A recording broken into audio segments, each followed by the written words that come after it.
Okay, Jeff, how you doing? Welcome to WBT. Hey, Keith, how are you? Hey, I'm doing very well. How are you? Good. Just wanted to talk about the actual agenda of that Learn to Ride. It's got a little bit less to do about bathrooms and boys and girls. Hold on. This is the, wait a second. I just want to properly reset the topic, which wasn't actually a topic, but it was an email. From Mecklenburg County Govco and somebody over there, and the email says, learn to ride a bike this Saturday. Mecklenburg County Govco is going to be teaching kids how to ride a bicycle somewhere that you go for this. Oh, it's right outside. They're going to do it right out. Subtle, aren't we? Subtle Avenue? Aren't we? Isn't this Subtle Avenue? You're close. They're going to teach kids how to ride a bike on our street right here by Needle Park? They're using an empty lot right there. So this whole program started out a couple years ago, Keith, as a volunteer effort by just a small group of people in one of the local bike shops. And it was just an effort to help kids learn how to ride a bike, because today, surprisingly, having a bike is not necessarily all you need to learn how to ride a bike. You'd be surprised how many kids we've helped learn how to ride a bike who are children of single-parent families, and maybe that parent doesn't know how to ride a bike themselves or have anyone in their family that could help teach that child how to ride a bike. But this is a 100% volunteer effort. It's a co-op that has grown from this volunteer group, small group 2 years ago, into a program that gets hundreds of kids out each time they do it. It's a co-op between a local bike shop called Bicycle Sport, a group called Trips for Kids Charlotte that teaches kids how to work with bikes, and they actually can earn a bike through going through a class, mostly dealing with underserved neighborhoods. It's also Mecklenburg County Park and Rec has gotten involved with it, as well as Sustain Charlotte, and then there's a marketing group called Well Run Media that's part of it. But it's all a volunteer effort. There's no tax dollars being spent. They're seeking out free places to do this, free lots, free parking areas. They do them now. They're doing them about once every 2 months. And it's really a good thing for Charlotte, where the hidden agenda here is we're getting kids out from behind their PlayStations and on a bike and outside exercising. Sounds to me like the hidden agenda, until you go ahead and lay it out, is your involvement in the program. Why don't you go ahead and specify that? Actually, I was involved in the very first one. I haven't been involved in any of them since then, other than, you and I have spoken before. I've got a website called weeklyrides.com, and we promote a lot of the cycling events and rides and things that go on inside of Charlotte. And so my only involvement now is helping them to get the word out when they do these. See, now, let's just say that a person was cynical. Let's just say that, mm-hmm. and cynicism is really just sort of a pejorative description of skeptical. Okay, so if a person is, let's say, skeptical, then they might say that the alliance between Charmec Govco and the bicycle people, that the actual hidden agenda of that alliance is to get more people riding bicycles and fewer people riding in cars, and continuing to promote the bicycle takeover of transportation. And when I hear you mention, didn't you say the sustainability people are a part of this program?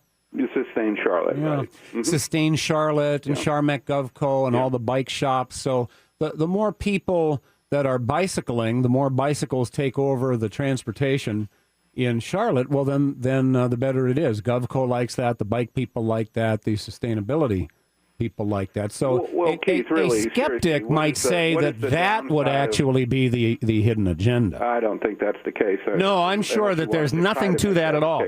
Nothing to that. What is the issue with more people riding bicycles and less cars on the road? Well, what's the downside? Who's saying there's a downside? Well, I'm just you were saying that as if it wasn't. No, that's your takeaway. I'm saying let's get to what the actual agenda probably is.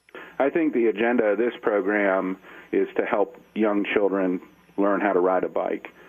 We've helped a few adults, but the majority these are children that I would say are under the age of 11 that are coming out and learning how to ride a bike in a new way as well. Well, and it takes a village to help a kid learn to ride a bike. Sure. Yeah, it takes a village. Now, for quite a long time, a kid and a bike, a kid would just learn how to ride a bike. And maybe he would be taught by a parent, or maybe the bike would be there. And a lot of times, when the parent's trying to teach the riding of the bike, that's not even when it happens. But then the kid gets on the bike and they figure it out and they do it. But now, we need to have sort of a whole thing, a coordinated, integrated effort and many groups and many programs so that a kid can learn to ride a bike. Well, Keith, it's an effort of people. Again, it started out as a volunteer effort, and it remains that 100% volunteer of people that wanted to get out and see more children exercising, enjoying the outdoors, and learning a skill that will serve them for their lifetime versus sitting on a couch and playing video games. You and I may be fortunate. I don't know. For me, my father taught me how to ride my bike. I was very fortunate. A lot of kids don't have that opportunity where there's a parent in the home that even knows how to ride a bike.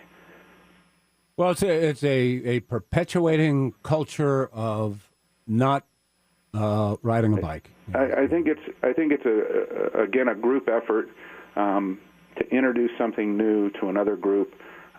It's people coming together to help other people. It's no different than your ride. Yeah. You guys all get together. You raise a lot of money. You do good work with that. Well, it's totally different than my ride. I'm not teaching someone to ride. This is for people who are licensed motorcycle riders, and they have a ride, and they come out and ride and make a contribution to a charity. And that's what we're doing with this. We're teaching people how to ride so that they can use that skill set, whether it just be for recreation, whether it be to commute to work back and forth when they get older, just to have fun, or whether they use that to raise money to help other people that are in need. Right. So government and the sustainability people and the people who sell bicycles have gotten together to get more kids riding bikes. And doesn't that make sense? I'm not saying it doesn't make a certain amount of sense, but I think it also adds up to dollars and cents, and it adds up to how the sustainability people and the planned Govco urbanists want to see our transportation moving in the future. Would you deny that? I think that there is certainly a positive movement where the bicycle is becoming a way of transportation for some people. I don't think when we look at projections that it's ever going to get to the point where you're sort of suggesting that it might. To call it a bicycle takeover, I don't know that that'll ever happen. I don't see it as an issue. I don't see teaching children how to learn how to ride their bike in a 100% cost-free way. It's a nice thing. It's a sweet thing. Are you gonna? Is there a group that could teach kids how to play on monkey bars? Sure, if that was something that that group felt was important, and they wanted to take the time and put in the effort to put together an event like this and teach kids how to play on monkey bars, why not? Yeah. Because there's a lot of kids that don't know how to play on monkey bars. Sure. And of course, monkey bars have been outlawed in a lot of places. Well, yeah. Again, I don't want to make something silly out of this. This is kids learning how to ride a bicycle. It is not a government-funded thing. As if I think you were. Well, if it's not government-funded, why and how are Mecklenburg County Govco promoting it? The email I have is from Mecklenburg County government. Mecklenburg County Parks and Rec is involved, and that's part of what Mecklenburg County Parks and Rec does, is they promote outdoor activity. Yes, they do. Yeah. Okay. So they're sort of doing what they do, and they've tied into with a group of other people that have been able to help them, and they're helping that group put these classes on, put these sessions on. They're very well attended. I would encourage you to go to one and to just see the smiles on the faces when a kid lights up and realizes that, hey, I'm riding my bike. Bikes are great. We donate bikes to kids every year, every Christmas through John's show. But I know how to ride a bike, so I don't. But hey, good luck, and Jeff, I appreciate you listening and calling. Thanks, Keith.